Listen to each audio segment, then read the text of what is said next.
Cukup waktunya ya Allah, Masya Allah. Alhamdulillah kita ini diberi perkenan oleh Allah, kita dimasukkan ke sebuah tabung yang penuh cahaya. Semua orang mencari harta benda seluruh hidupnya, kita meluangkan waktu untuk mencari Allah, persahabatan dan cinta. Ya. Semua orang berkumpul karena pamrih-pamrih, Anda berkumpul semalaman. Pamrihnya hanya Allah Subhanahu wa Ta'ala. Semua orang di mana-mana berkumpul tidak untuk betul-betul mencari apa yang benar, tetapi selalu datang untuk memaksakan saya yang benar. Kon kafir, kon bid'ah. Itu kan? Aku sing bener, aku sing mlebu swarga, kon mlebu neraka. Jadi kalau ini aku jadi kepingin cerita wakeh mengenai Mak Iya, tapi waktunya tidak cukup. Tapi intinya ini, Mak Iya adalah sekarang resonansinya sudah sangat luas. Satu-satunya komunitas dan manusia Indonesia yang siap untuk merespon zaman yang akan terjadi. Satu-satunya siap Anda, karena Anda mampu memiliki kecerdasan dibanding orang lain di dalam melihat sesuatu. Orang lain melok arus, dolek badi di arus itu, awakmu gak, awakmu mencerdasi. Jadi kami pinter, tapi cerdas. Bisa durunge lakon cafuat ya. Apa bedanya pinter karo cerdas? Arek-arek, lu kan. Pinter iku kon dikai pelajaran karo gurumu, didui kok iki terus dikai ujian kan iso jawab. Jadi wong pinter iku iso jawab. Tapi nek wong cerdas iku iso takon. Iki teorine anakku Sabrang. Wis saiki iki takono tentang iki ayo. Ayo arek sekolahan. Takono. Ayo. Takono iki lho. Lho nek kon takon iki apa? Berarti kon gak iso takon wis jelas tutupe gelas kok takon iki apa. Coba selamilah, masukilah, fahamilah, gitu ya. Kalau Anda semakin Anda pandai bertanya, semakin Anda cerdas.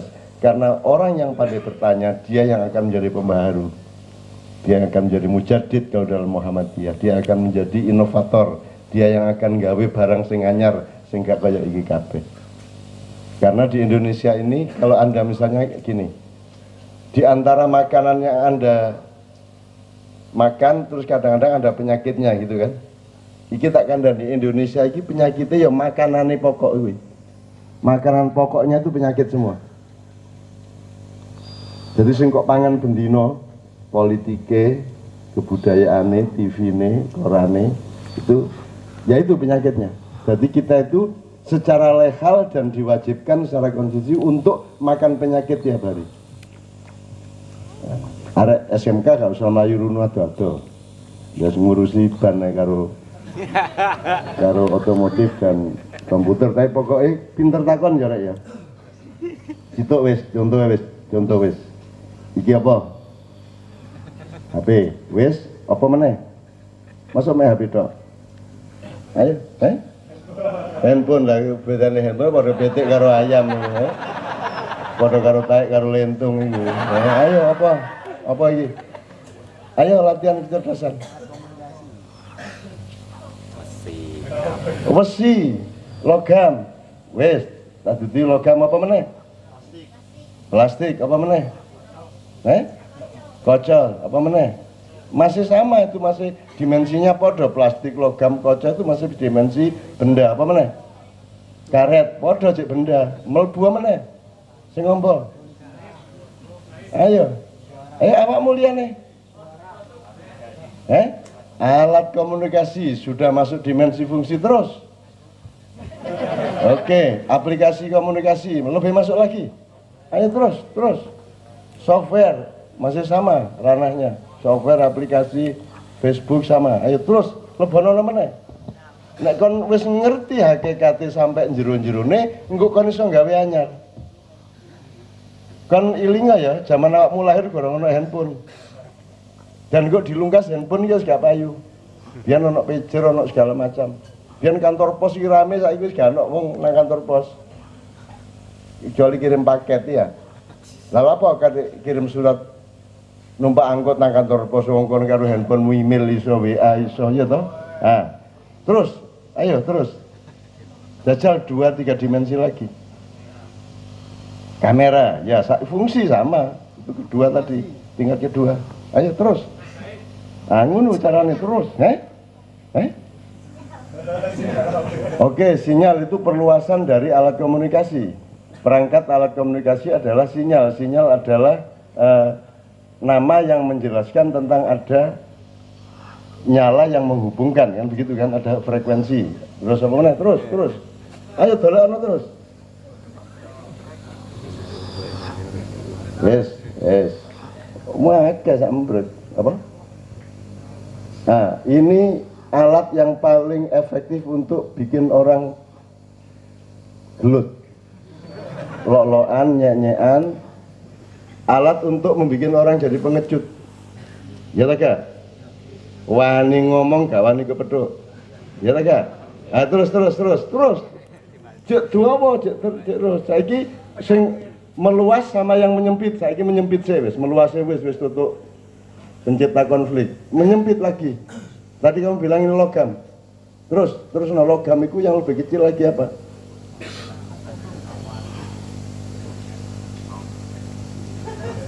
Ayo logam itu terus diperkecil. Yang mikro, tadi kan makro, lagi mikro. Kumburimu itu apa? Weight. Ya? Weight apa meneh wis? Weight mengecil. Apa? Oh ya cara weight iki mek sambungan ya itu apa sih kayu. Oke, terus. Apa semut? Semut. Terus lomut. Oke, terus diperkecil sampai mikro. Engko nek wis sangat mikro, engko sampai atom, sampai sel, atom, proton, elektron, neutron, quark, sampai dzurrah kalau kata Al-Qur'an. Dzarrah apa dzurrah? Dzarrah. Terus sampai mengecil lagi, sampai akhirnya gak ketok, sampai akhirnya lebih kecil lagi, tinggal rongga, tinggal ruang kosong, baru masuk ke rohani. Kok kait ngomong rohani, kait ngomong apa roh, kait ngomong tutuk Gusti Allah ngono lho. Nah itu namanya iso takon. Nek kon iso mun jawab lek karek wong ana buku panduane to biasa. Sing pinter takon. Jadi cerdas adalah pandai bertanya, kaya dengan pertanyaan. Jadi dia selalu mempertanyakan. Kiai Kanjeng iki diundang poso iki untuk TV-TV nasional dan mereka dan Kiai Kanjeng pasti tidak mau, saya juga pasti tidak mau. Pertimbangannya apa? Nek TV lokal gelem, nek TV nasional gak gelem. Lah wong gendeng kabeh, wong bingung kabeh. Wong kabeh wong kudune nang nasional kok malah iki gelem nang lokal itu ya apa? Utuke Kiai Kanjeng. Nah, bertanyalah. Karena nek urusane kate pamer rai ndek TV wis ket biyen-biyen nanggitmu wong sing ndek TV ben bengi terkenal ta? Karena terkenal tidak terkenal itu apa yang masuk ke hati seseorang. Dan kamu bisa masuk ke hati seseorang tanpa gambar. Ngono lho, Mas yo kan buan bengi melet di TV. Iku gak mlebu atine wong. Ya mlebu melet iku tok. Gitu ya. Pinter takon ya. Jadi guru tak jaluk guru SMK nek ana murid sing senengane takon ojo muring-muring. Kudu kok dukung, kudu kok akomodasi ngono ya. Mulai meneh pinter takon ya. Tapi sing takon sing ditakono relevan, aja takon sing gak Pak sepatu sampean pinten regane. Lha gak takon jenenge nyek iku jenenge.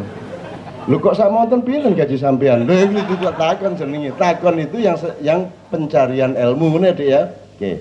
Nah, teman-teman sekalian, Anda tahu Kiai Kanjeng seperti itu dan seterusnya. Jadi Anda melakukan sesuatu yang terbalik dari yang dilakukan orang lain sehingga Anda yang siap. Kalau sesuatu yang baru nanti muncul, wis siapa mulai saiki ya?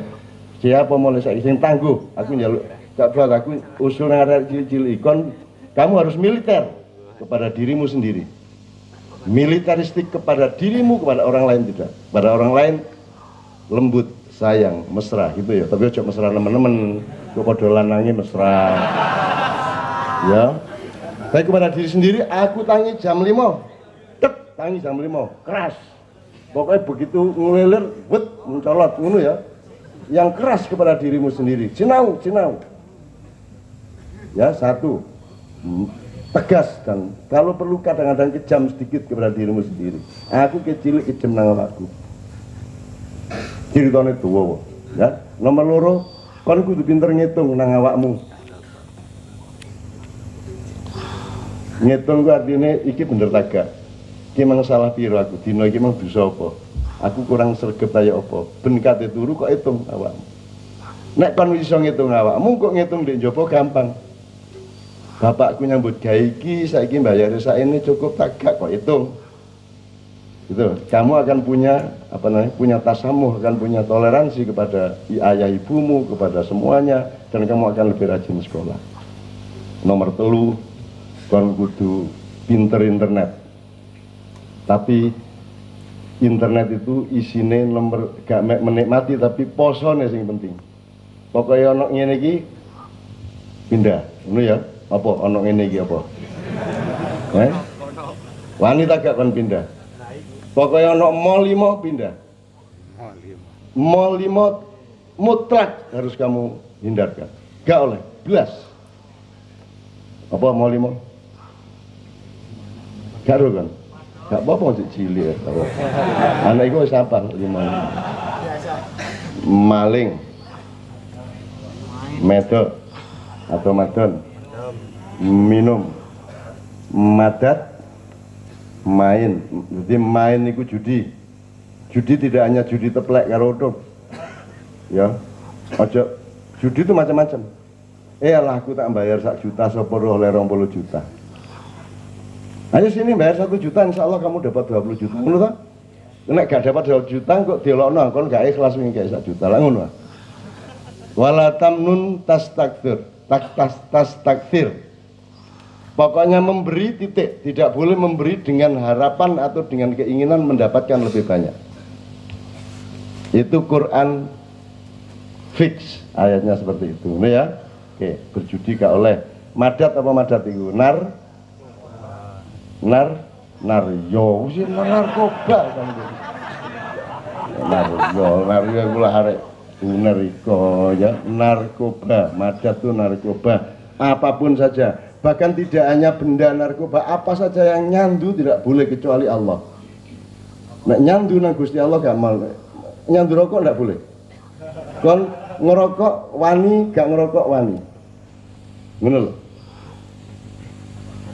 Nanti ngerokok ayo, gak ngerokok ayo, dan aku gak nganjur ngerokok. Yang saya anjurkan adalah pahamilah hidupmu, sehingga kamu bisa mengambil keputusan saiki ngerokok tak gak demi kesehatan. Nek kon ro kesehatanmu ngerokok sak piro, berapa jam sekali, ya toh? Agak ngerokok, kamu gak tahu momentumnya. Mangan yang ngono.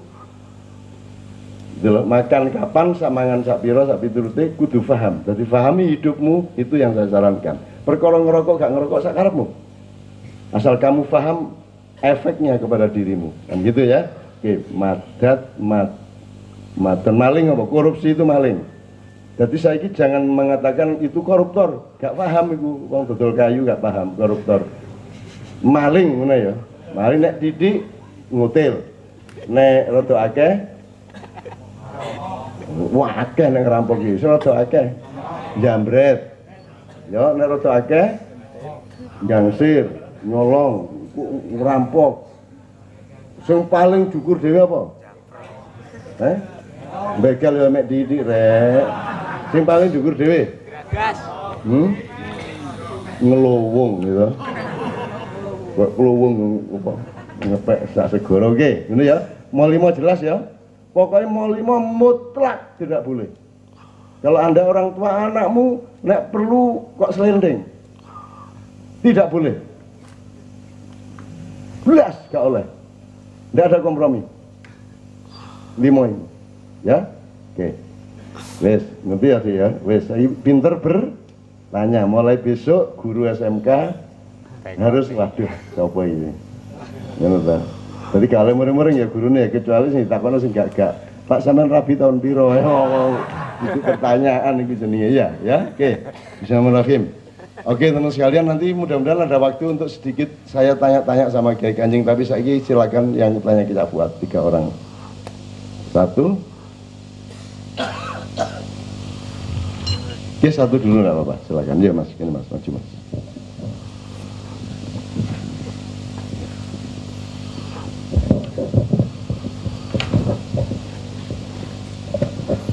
Saya buat niki napa kula nalika maos Fatihah niki enten sing ganjel nalika saderenge amin niku amin ketika boten ayat pertama ngantos ihdinas siratal mustaqim niku kados langsam mawon, tapi nalika siratal ladzina an'amta 'alaihim ghairil maghdubi 'alaihim waladhdallin niku amine rada ganjel keranten Gusti Allah niku napa bendune Gusti Allah niku pripun ngoten bendune menungso kan bendu saking kecewa niku kan keranten kebutuhan mboten tercukupi dan niku kok dipraktekne kok Gusti Allah kok butuh kan mboten ngoten. Saya bendu napa marah nesu ngoten-ngoten.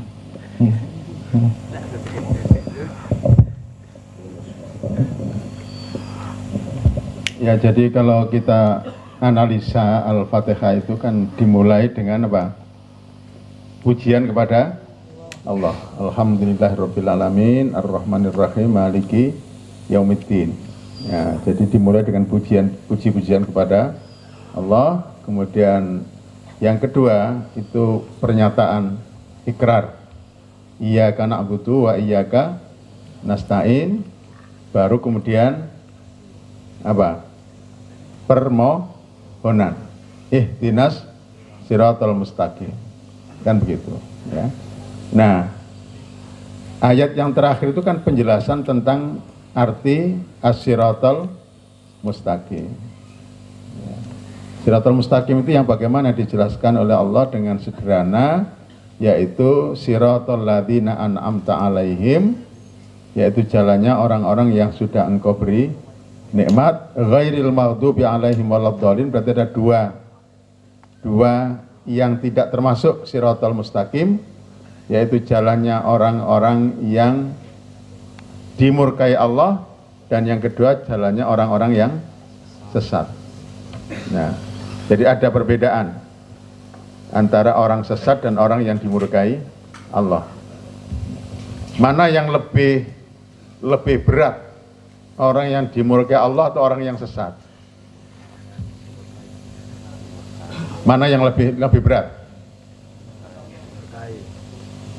Yang lebih berat adalah orang yang dimurkai Allah. Nek dolin itu mau kesasar kok. Kesasar, kadang ya gak iso disalah mengancani gak rodalane. Kan gitu.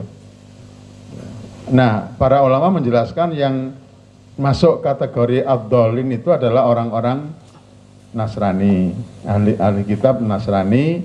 Mereka itu orang baik tapi tersesat jalannya, yaitu karena menganggap bahwa Isa itu adalah anak Allah. Itu. Tapi banyak orang Nasrani itu yang baik, dipuji-puji dalam Al-Quran. Sedangkan al-maghdub alaihim, orang yang dimurkai Allah ini adalah ahli kitab juga, tapi yang Yahudi. Yang di dalam Al-Quran itu dijelaskan dalam ratusan ayat. Ya. Kalau sama ingin tahu sejauh mana sih marahnya Allah, itu baca aja mengenai orang Yahudi di dalam Al-Quran itu. Nanti akan kesimpulannya, oh pantas mereka itu disebut apa? Maghdub alaihi. Ya memang kayak gini. Ya. Perilakunya kepada Allah. Ya, kalau salah satunya apa misalnya? Disuruh nyembelih apa? Sapi. Itu menghindar itu tuakon terus. Sapi ini nom napa tuwek? Dijawab sing tuwek. Warnane napa? Terus takon, nah ini siji karo mau, iki takonnya aja model Bani Israel. Ya, tanya yang tidak substantif. Itu orang-orang Israel itu tanya untuk menghindari kewajiban. Nah ini yang tidak boleh. Ya. Diminta diberi makanan, sudah diberi makanan, ya. Setelah itu diajak perang, ya. Maka jawab mereka, idhab anta wa rabbuka. Ya, yang perang engkau saja Musa dengan Tuhanmu, kami tetap tinggal di sini saja. Coba seperti itu.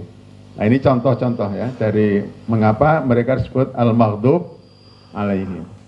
Kalau kita lihat sejarah, bahkan juga perilaku mereka sampai sekarang, mungkin kita akan tahu betapa tepatnya Allah menyebut mereka sebagai al-maghdub alaihim.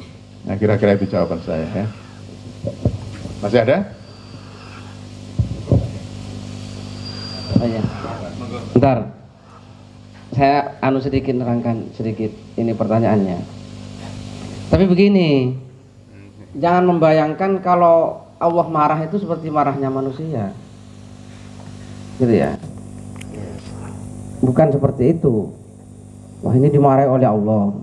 Karena kalau manusia marah itu kan emosi. Orang kalau emosi itu kan sakit hati, ya sakit hati. Terus tensinya naik. Allah tuh gak punya tensi, gitu ya. Jadi ini gimana kok Allah kok marah? Nah tidak seperti Allah juga punya tensi. Allah tuh gak punya apa? Darah. Allah itu tidak punya emosi seperti emosinya manusia. Itu hanya bahasa Allah disesuaikan dengan bahasanya manusia, yang karena memang bahasa yang dipakai manusia tidak mampu menampung untuk mengungkapkan itu. Jadi jangan dianggap kalau kenapa? Karena kalau Allah marah berarti Allah sakit hati, berarti Allah nesu, stroke. Ya tidak.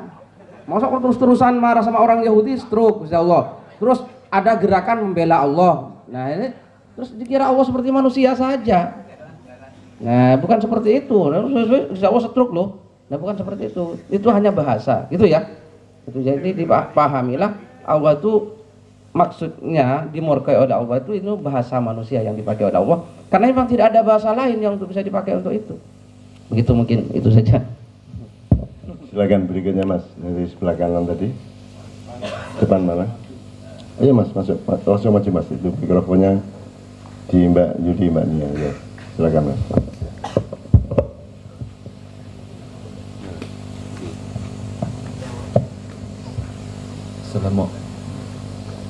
Assalamualaikum warahmatullahi wabarakatuh.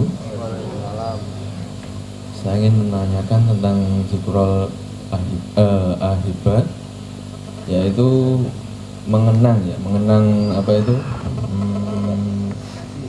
dalam konteks ketuhanan. Berarti yang ingin saya tanyakan adalah gimana hati kita itu selalu ingin mengenang Kanjeng Nabi atau Allah Ta'ala. Maksudnya dalam arti kita harus terus konsisten untuk selalu merindukan rahmat Allah, nikmat Allah, dan Nabi Muhammad seperti itu. Terima kasih.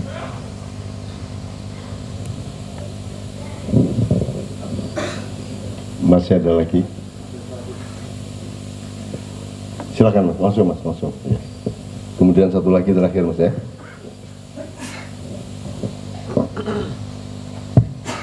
Cek. Assalamualaikum warahmatullahi wabarakatuh. Nama saya Imam dari Pesantren Sunan Derajat. Saya mau tanya mengenai saya mempunyai sebuah ar-isul pimpinan.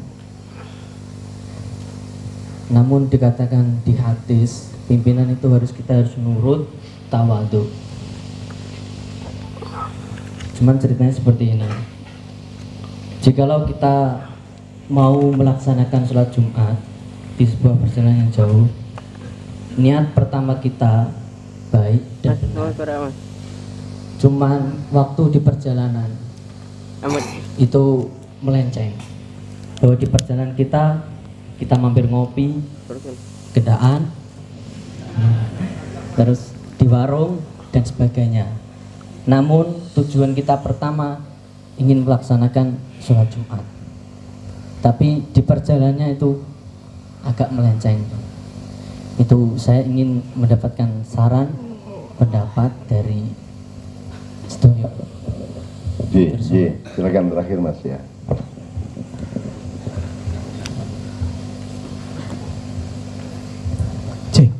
Oke, Assalamualaikum warahmatullahi wabarakatuh. Nama saya Wildan dari Lamongan.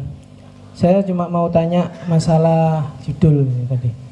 Menurut Cak Fuad dan Cak Nun, sebenarnya Habib itu seperti apa, dan apa Habib itu sendiri dan bagaimana? Itu, dan siapa Habib itu sebenarnya? Itu aja. Oke, Assalamualaikum warahmatullahi wabarakatuh. Ya baik, saya mulai dengan pertanyaan mengenai Dzikrul Ahibba ya. Jadi mengenang makhluk dan mengenang kholik itu jangan dipertentangkan. Jadi bukan berarti kalau kita mengenang makhluk Allah terus kita tidak mengenang atau menyebut ya makhluk Allah berarti kita tidak menyebut Allah ya. Jadi kita mengenang para kekasih kita ya, orang-orang yang dulu kita kasihi ya, karena kita pernah bersama mereka dalam waktu-waktu tertentu yang sangat indah ya. Itu semua kita lakukan adalah di dalam mengenang Allah ya, di dalam mengingat Allah juga ya. Seperti berterima kasih kepada Allah dan berterima kasih kepada manusia jangan juga dipertentangkan ya. Siapa yang tidak pandai berterima kasih kepada manusia sama juga tidak berterima kasih kepada Allah ya. Orang tidaklah bersyukur kepada Allah kalau dia tidak pandai berterima kasih kepada sama manusia. Demikian juga kalau kita membuat acara mengenang para kekasih kita, maka semua itu adalah dalam bingkai kasih di dalam Allah tadi ya, di dalam Allah. Jadi saya kira tidak ada, mudah-mudahan saya tidak salah memahami pertanyaan Anda.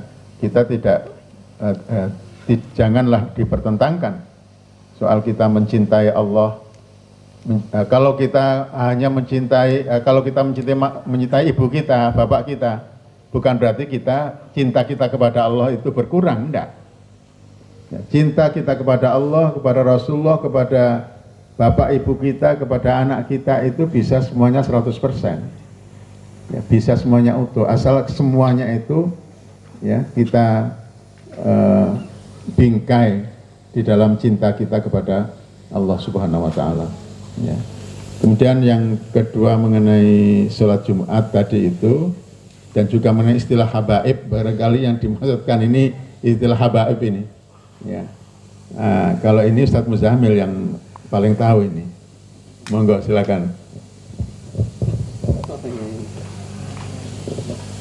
Ya baik, terima kasih.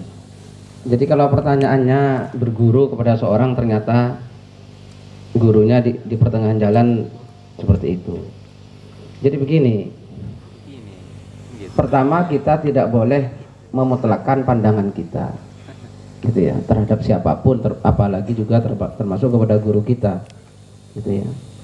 Jadi Nabi Musa tidak lulus kepada Nabi Khidir itu karena Nabi Musa memutlakkan pandangannya, terus akhirnya dia menyalahkan Nabi Khidir.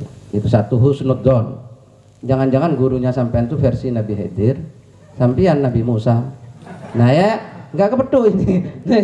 bisa seperti itu, loh ya kan? Oleh husnudzon ini, gitu ya. Kan lebih baik husnudzon. Terus yang gitu ya. Dan yang kedua, belajar kepada guru jangan hanya belajar dari kebenarannya dan dari siapapun sebetulnya. Kesalahannya itu juga pelajaran. Jadi sampean harus merasa beruntung ketika gurunya menurut sampean salah. Berarti sampean harus berusaha lebih benar daripada gurunya. Itu malah top, ya kan? Wah, aku harus lebih hebat daripada kiaiku itu. Nah kan top kalau sampean di bawahnya gurunya belum top. Nah ya. Imam Syafi'i itu berguru sama Imam Malik berapa tahun itu? Ya. Puluhan tahun. Dan ternyata Imam Syafi'i berani berbeda secara frontal dengan Imam Malik. Ada 4.000 persoalan di mana Syafi'i berbeda dengan gurunya Imam Malik itu. Mana ada orang sekarang murid berani menantang gurunya berbeda dalam 4.000 persoalan. Nah, kalau orang sekarang malah terkadang kualat kiai ini. Nah, kok kualat? Imam Syafi'i kualat berarti. Nah, ya kan? Imam Ahmad bin Hambal itu muridnya Imam Syafi'i.